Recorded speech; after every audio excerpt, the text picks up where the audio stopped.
Effectivement, dès que je me rappelle, même quand j'étais petite, j'ai toujours voulu faire le médecin. Après, je voulais pas forcément faire le gynécologue, ça c'est clair. Et puis, pendant que j'étais à l'université, j'ai vraiment adoré un peu tout ce qui était la gynécologie obstétrique. C'est pour ça que j'ai commencé à faire des stages, même facultatifs, plutôt en gynécologie. Bonjour, je suis Benedetta Guani.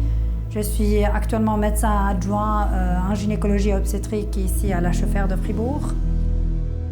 À partir de l'université, je publie quand même des articles et je participe à plusieurs études de recherche. Je me suis plutôt dirigée vers la chirurgie et donc la chirurgie oncologique en particulier.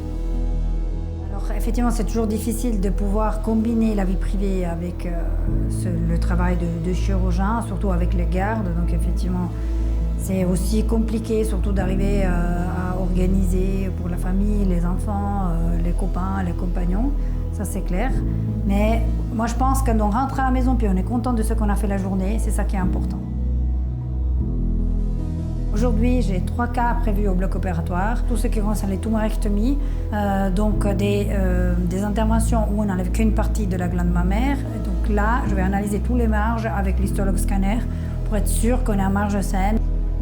De cette façon, on a évité à la patiente la réopération dans un deuxième temps, chose qui va aussi occuper les blocs, les lits, les chirurgiens et on a quand même déjà souvent des difficultés à trouver des places opératoires rapides. Donc ça va être intéressant, pas seulement pour la patiente, mais aussi pour l'hôpital. Grâce à l'histologue scanner, là, ça fait à peu près 1 année qu'on l'utilise. Par la suite, on a quand même des projets de développer un peu d'autres analyses avec l'histologue scanner, aussi pour ce qui concerne les cancers pelviens. Mais voilà, pour le moment, en routine, on l'utilise que pour les cancers du sein.